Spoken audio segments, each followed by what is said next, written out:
नमस्कार, मैं हूं आपके साथ दीपक भदौरिया। और करते हैं खबरों की ओर। मध्य प्रदेश में विधानसभा की 230 सीटों और छत्तीसगढ़ में दूसरे चरण में 70 सीटों के लिए 17 नवंबर को मतदान है। दोनों ही राज्यों में चुनाव प्रचार बंद हो गया है। अब उम्मीदवार डोर टू डोर जनसंपर्क करेंगे। इससे पहले चुनाव प्रचार के आखिरी दिन दोनों ही राज्यों में सभी दलों ने अपनी पूरी ताकत लगाई है। दोनों राज्यों में कांग्रेस और बीजेपी के बीच सीधा मुकाबला है। ऐसे में प्रचार पर सबसे ज्यादा फोकस इन्हीं दलों का रहा है। प्रचार के आखिरी दिन दोनों ही पार्टियों ने अपने सभी बड़े नेताओं को मैदान में उतारा।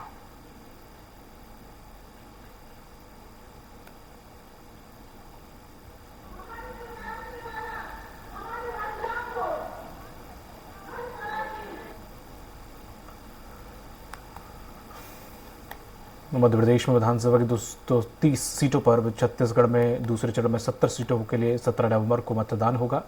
दोनों ही राज्यों में चुनाव प्रचार बंद हो गया है 5 बजे के बाद से। अब उम्मीदवार डोर टू डोर जाकर जनसंपर्क कर पाएंगे और इससे पहले चुनाव प्रचार के आखिरी दिन दोनों ही दलों ने पूरी ताकत अपनी झोंकी।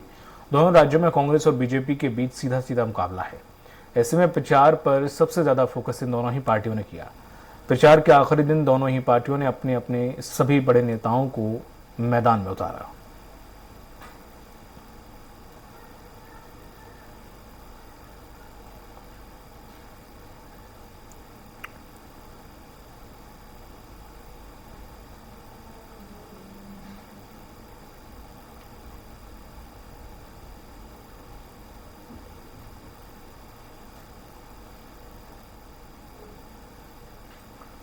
आपको बता दें कि चुनाव प्रचार का शोर थम गया है। छत्तीसगढ़ और मध्य प्रदेश में 17 नवंबर को मतदान है। छत्तीसगढ़ में पहले चरण की 20 सीटों पर 7 नवंबर को चुनाव हो चुका है।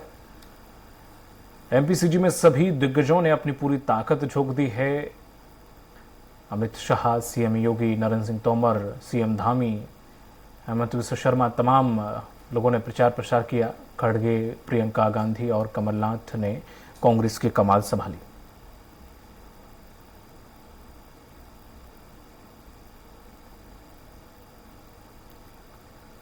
एमपीसीजी में सभी दिग्गजों ने ताकत पूरी झोंक दी है।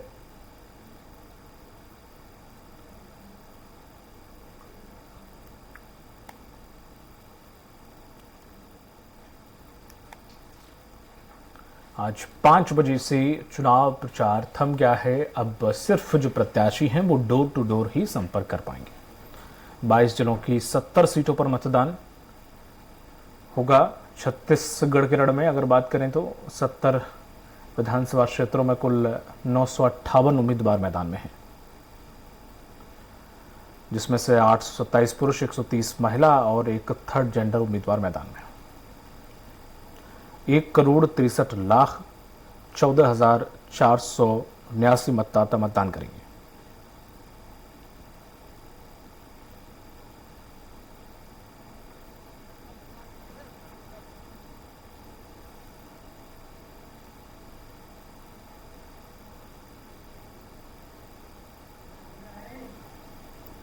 और यहाँ पर बात करें मतदाताओं की तो तकरीबन 81,43,624 पुरुष मतदाता हैं।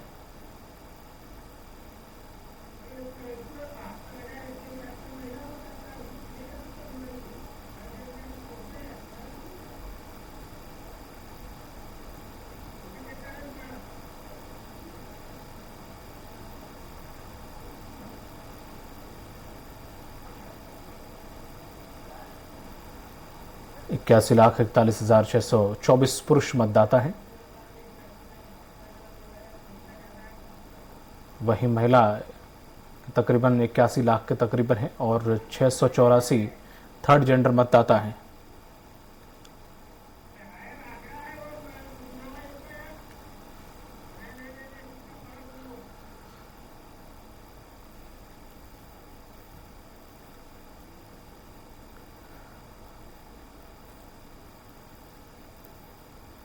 सात सौ संगवारी मतदान केंद्र बनाए गए हैं इस बार छत्तीसगढ़ में, जिसमें रायपुर शहर पश्चिम में सबसे ज़्यादा 26 उम्मीदवार इस बार मैदान में हैं।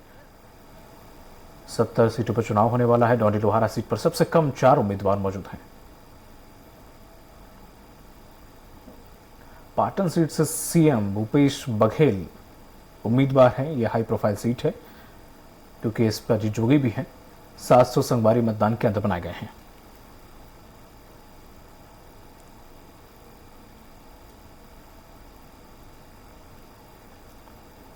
और रायपुर शहर में डोंडी लोहारा सीट पर सबसे कम 4 उम्मीदवार महज हैं। डोंडी लोहारा सीट पर 4 उम्मीदवार पाटन सीट से सीएम भूपेश बघेल चुनाव लड़ रहे हैं।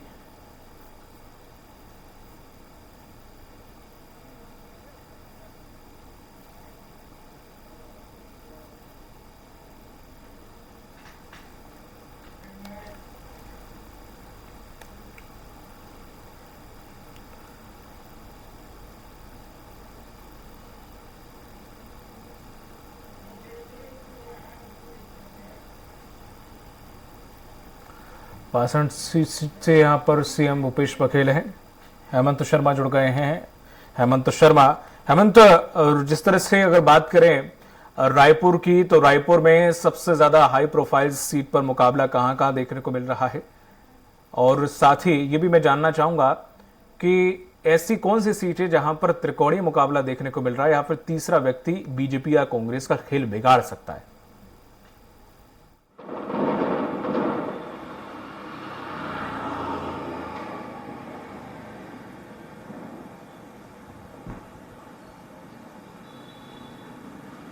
मुकाबला देखने को मिल रहा है, हाई प्रोफाइल सीट कौन सी है और कहां पर कोई तीसरा दोनों ही पार्टियों का खेल बिगाड़ रहा है?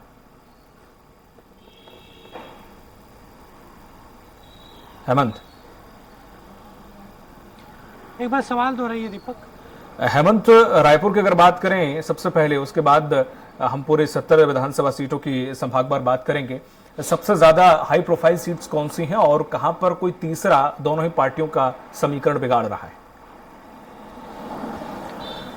देखिए, सबसे पहले अगर रायपुर शहर की चारों विधानसभा सीटों की बात की जाए, चूंकि शाम 5 बजे तक ही प्रचार करने का समय था, अब जो प्रत्याशी हैं डोर टू डोर जनसंपर्क ही कर सकेंगे। प्रमुख चारों विधानसभाओं में सबसे जो हाई प्रोफाइल सीट है वो रायपुर दक्षिण की है। 35 साल से लगातार वहां पर बीजेपी के पूर्व मंत्री बृजमोहन अग्रवाल विधायक है उस सीट से। इस बार लेकिन उनको काफी चुनौती मिल रही है। महंत रामसुंदर दास जो दूधाधारी मठ के वहां पर मुखिया हैं और एक हिंदुत्व का चेहरा है कांग्रेस के लिए, उनको टिकट दिया गया था। बहुत सारे दावेदार थे दीपक वहां से।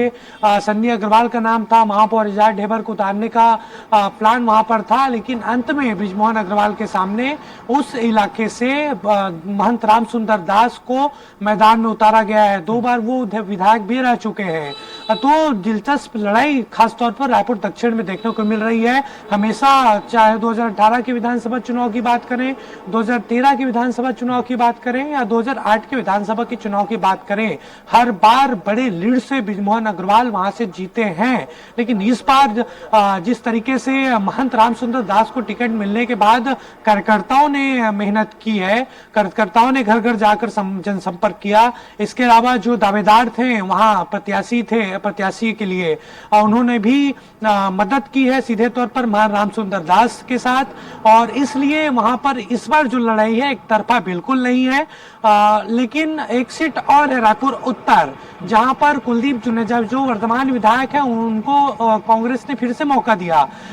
इसके साथ साथ पुरंदर मिश्रा जो जगन्नाथ मंदिर के मुखिया हैं उनको बीजेपी ने यहाँ पर उम्मीदवार बनाया है। लेकिन यहाँ पर त्रिकोणीय मुकाबला होता दिखाई दे रहा है। रायपुर उत्तर से निर्दलीय प्रत्याशी के रूप में अजीत कुकरेजा सामने आए, जो वर्तमान में कांग्रेस के पार्षद भी है नगर निगम में। हालांकि निर्दलीय चुनाव लड़ने की वजह से 6 साल के लिए उनको पार्टी से निष्कासित कर दिया गया है। लेकिन बीजेपी और कांग्रेस प्रत्याशियों को कड़ी टक्कर वो देते नजर आ रहे हैं, क्योंकि अजीत कुकरेजा सिंधी समाज से आते हैं और लगभग 25,000 के लगभग मतदाता सिंधी समाज के उस विधानसभा इलाके में। इसलिए उम्मीद जताई जा रही है कि लगभग 70 से 80% जो वोट वोट है सिंधी समाज का वो अजीत कुकरेजा को मिलेगा। हालांकि हर बार 60 से 70% जो सिंधी समाज का वोट है वो बीजेपी को जाता था, तो बीजेपी को भी नुकसान इस सीट में हो रहा है और कांग्रेस को भी हो रहा है। और कई जो राजनीतिक विश्लेषक है वो ये कहते दिखाई दे रहे हैं कि दोनों पार्टियों का खेल रायपुर उत्तर में अजीत कुकरेजा बिगाड़ सकते हैं। ये 2 सीटों का हाल हो गया। 2 जो अन्य और सीटें हैं, सबसे हाई प्रोफाइल सीट एक और है रायपुर पश्चिम, विकास उपाध्याय वर्सेस राजेश पुणत। राजेश पुणत 2 बार मंत्री रह चुके हैं। पिछली बार पटखनी विकास उपाध्याय ने दी थी राजेश पुणत को, और इस बार फिर से दोनों चुनावी मैदान में हैं। इस बार कांटे की लड़ाई है वो उस इलाके में। हालांकि मेहनत का जो नतीजा है वो विकास उपाध्याय को मिल सकता है। काम उस तरीके से उन्होंने कोई बड़ा विधानसभा में नहीं कराया, लेकिन उनकी जो जनसंपर्क है, लोगों से कनेक्टिविटी है, वो काफी बेहतर है। और राजेश पुणत के लिए कहा गया जब टिकट उनको मिला कि 4-4.5 साल तक उस क्षेत्र में राजेश पुणत दिखाई नहीं दिए, क्षेत्र के लोगों से उन्होंने बातचीत नहीं की, ये उनका माइनस पॉइंट निकल कर सामने आया। लेकिन फिर भी उस इलाके में दिलचस्प लड़ाई राजेश पुणत और विकास उपाध्याय के बीच हो रही है। सीधा मुकाबला कांग्रेस और भाजपा के बीच है। इसके अलावा एक और जो सीट है रायपुर ग्रामीण, वहां पर सत्यनारायण शर्मा वर्तमान विधायक है, लेकिन सत्यनारायण शर्मा ने ऐलान किया था कि वो चुनाव नहीं लड़ेंगे, इसलिए उनके बेटे पंकज शर्मा को टिकट दिया गया है और पंकज शर्मा बेहतर स्थिति में नजर आ रहे हैं। बिल्कुल, हमारे साथ बने रहेगा हेमंत। तो हमारे साथ भोपाल से जुड़े हैं संजय डोंगर दुबे। संजय, बात करें एक तरीके से 5 बजे के बाद खत्म हो गया, अब डोर टू डोर प्रचार कर सकेंगे। बीजेपी ने पूरी ताकत, जो कि शायद कांग्रेस के पास ज्यादा चेहरे नहीं थे, लेकिन बीजेपी के पास बहुत ज्यादा चेहरे थे, ज्यादा से ज्यादा उन्होंने विधानसभाओं को कवर किया है। ऐसे में क्या नतीजा रहा अगर सिर्फ भोपाल की हम सीटों की बात करें तो? राहुल का रोड शो भी यहां पे हुआ। संजय, आप तक आवाज आ रही है?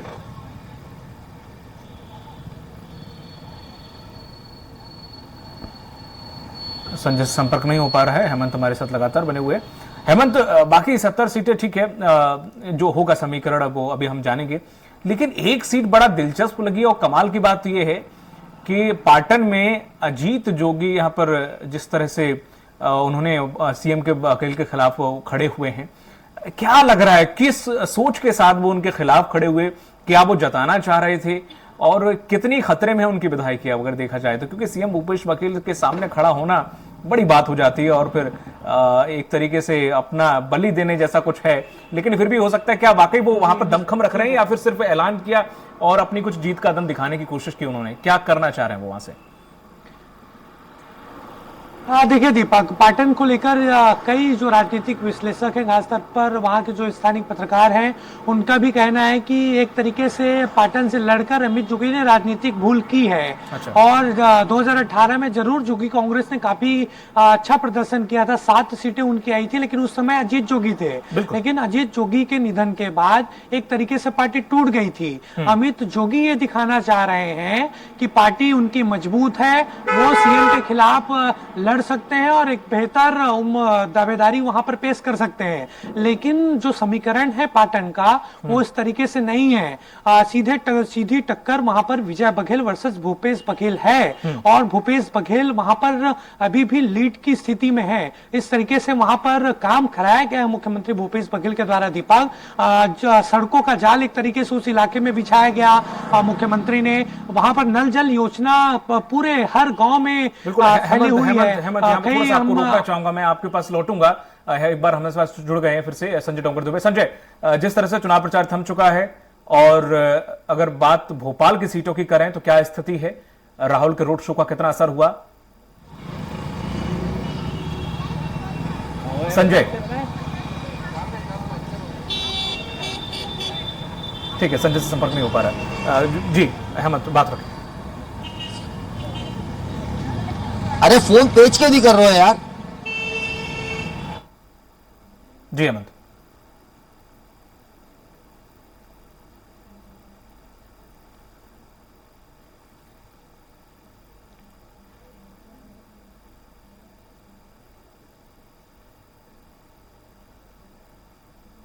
हेमंत,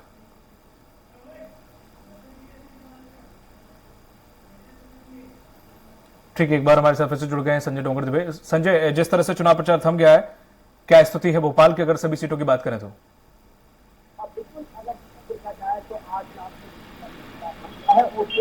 शाम को जिस प्रकार से प्रचार थम गया है और शोर शराबा जितना चल रहा था वो सब शांति प्रिय है।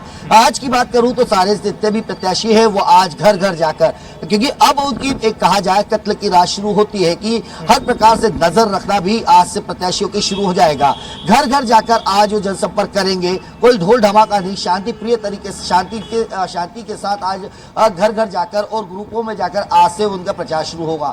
कहीं ना कहीं अगर देखा जाए तो आज का जो प्रचार रहा है, प्रचार के दिन आखिरी दिन की बात करूं तो आखिरी दिन भोपाल के जिस प्रचार थमने के बाद कई वरिष्ठ नेताओं ने, कांग्रेस से कह लिया जाए, भारतीय जनता पार्टी के कह लिया जाए या अन्य दलों के कह लिया जाए, आखिरी दिन अपनी सारी ताकत झोंकी है। चाहे भोपाल की 7 सीटों की बात कर ली जाए तो 7 सीटों पर अगर जिस प्रकार का माहौल देखने को मिला है, सभी पार्टियों ने अपना अपनी जोर आजमाइश आज पूरी कर ली थी। अब उनका एक आखिरी जो एक कहते हैं त्रुप का इक्का कहा जाए तो आखिरी जो उनका रहेगा कि जो नाराज है उनको मनाना और जो उनके घर घर जाकर जो लोग छूट गए हैं शांति तरीके से जाकर वहां पर प्रचार प्रसार करना। और सबसे बड़ी बात यह रहेगी कि जिस प्रकार से राजनीतिक दल जो लालच वगैरह देते हैं या उनको किस प्रकार से रोका जाएगा उसको लेकर आज से जो प्रत्याशी है वो अपने कार्य करेंगे। अगर भोपाल की स्थिति की बात करी जाए तो भोपाल की स्थिति में हम देखते आए हैं, इससे पहले भी हमने देखा कि कांग्रेस के 3 विधायक भोपाल से रहे हैं, 7 भारतीय जनता पार्टी के रहे हैं।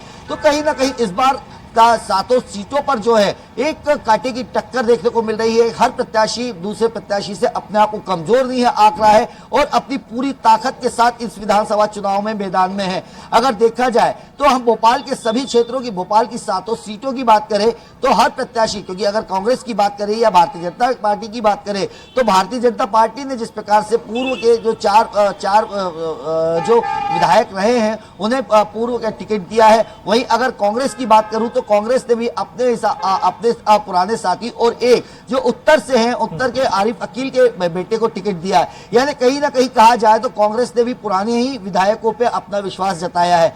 अब ये देखता होगा जब 17 तारीख को वोटिंग होगी तो उस टाइम किसका पलड़ा, क्योंकि आज से जिस प्रकार से काम किया जाएगा तो सारे प्रत्याशी अपना अपना परसेंटेज निकालेंगे, क्योंकि आज से अब 17 तारीख तक उन्हें घर घर जाकर ही संपर्क करना है। जी दीपक। बिल्कुल, ओवरऑल अगर बात करें हम पूरे मध्य प्रदेश की, क्योंकि यहाँ तो एक ही चरण में ही पूरे चुनाव संपन्न होने वाले हैं, उस लिहाज से अगर देखें तो प्रचार में कौन सी पार्टी आगे रही और कौन सी पार्टी पीछे रही, और वाकई चुनाव प्रचार से जैसे जो तमाम चेहरे, रोड शो, तमाम विजन, तमाम जनसभाएं हुई, तो उनका कुछ असर और कैसा असर पड़ा?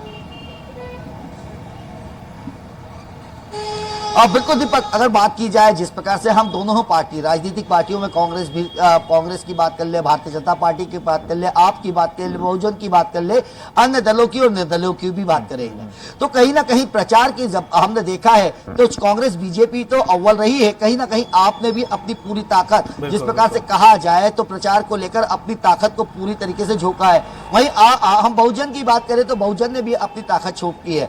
लेकिन कहीं ना कहीं अगर जिस प्रकार से भारतीय जनता पार्टी की बात करूं, पहले तो भारतीय जनता पार्टी के वरिष्ठ नेताओं ने जिस प्रकार से मध्य प्रदेश के 230 विधानसभा चुनाव पर लोगों के मन में जो जगह चाहिए या प्रधानमंत्री नरेंद्र मोदी की योजनाओं को लेकर जो आपने प्रचार प्रसार किया है। वहीं अगर कांग्रेस की बात करी जाए तो कांग्रेस के जो कहा जा सकता है पूर्व राष्ट्रीय अध्यक्ष चाहे राहुल गांधी की बात कर ली जाए, राहुल गांधी के बाद प्रियंका की बात कर ली जाए, प्रियंका गांधी वाड्रा की बात की जाए या अन्य वरिष्ठ जो राष्ट्रीय अध्यक्ष है उनकी बात कर ली जाए, तो कांग्रेस ने भी अपना दमखम खुद झोंका है। वहीं अगर आप पार्टी की बात कही जाए तो आप पार्टी के भी दोनों मुख्यमंत्रियों ने मध्य प्रदेश में अपनी ताकत झोंकी है। और सबसे आखिरी में अगर देखा जाए तो बीएसपी ने भी, क्योंकि अपनी जो उनकी राष्ट्रीय अध्यक्ष है मायावती ने भी मध्य प्रदेश में आकर ताल ठोका था।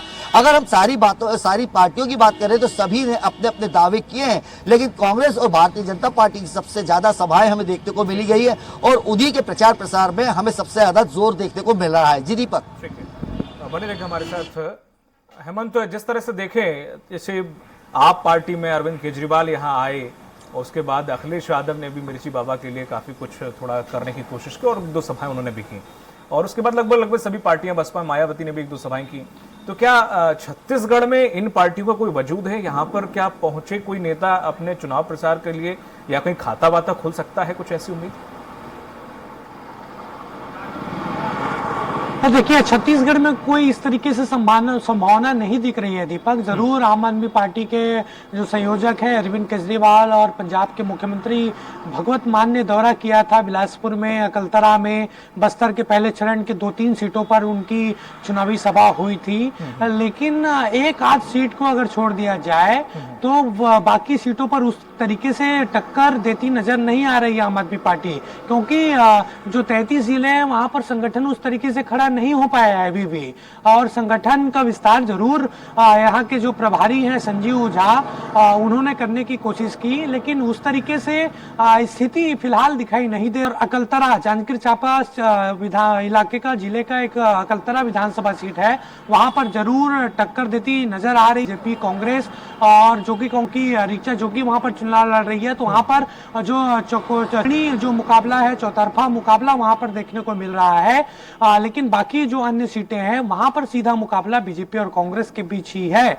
हालांकि प्रचार आम आदमी पार्टी ने भी किया है अलग अलग विधानसभाओं में। कुछ इलाकों में हो सकता है कि वोट 10,000 15,000 ले जाए। जैसे भानु प्रताप की मैं बात करूं, आम आदमी पार्टी के जो प्रदेश अध्यक्ष है कोमल हुपेंडी, उन्होंने वहां से चुनाव लड़ा था। तो पहले चरण की जो वो सीटें थी, चुनाव वहां पर हो चुका है, टक्कर वो जरूर वहां पर देते नजर आए, लेकिन जीत की संभावना उनकी वहां से भी नहीं बन रही है। एक मात्र सीट जो मैंने बताया अकलतरा, वहां पर आम आदमी पार्टी जीत सकती है, लेकिन वहां पर भी काफी दिलचस्प लड़ाई है। बाकी जो इलाके हैं वहां पर इस तरीके का मुकाबला देखने को नहीं मिल रहा है। आम आदमी पार्टी के अलावा अखिलेश यादव का भी यहाँ पर दौरा बन रहा था, लेकिन उनका दौरा बीच में कैंसिल हुआ। और एक तरीके से समाजवादी पार्टी की भी उसी तरीके से थी, आम आदमी पार्टी से ज्यादा स्थिति उनकी खराब है। कोई संगठन उस तरीके से उनका दिखाई नहीं देता।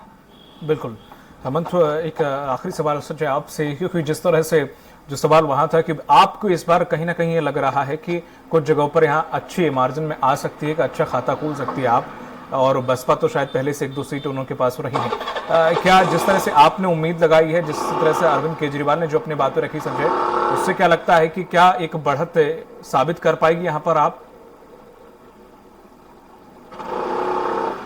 संजय?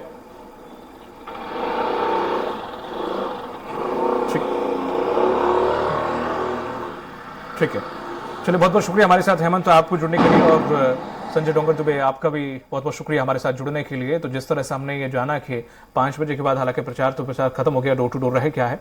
अब देखने वाली बात ये होगी कि जिस तरह से चुनाव प्रचार में जो ताकत झोंकी गई है, उस मेहनत वो रंग लाती है या नहीं। जनता वाकई इनके वादों से, घोषणाओं से इनकी ओर खिंचती है या नहीं, 17 तारीख को पता चलेगा जब वोट डाले जाएंगे। मुझे दीजिए इजाजत, नमस्कार।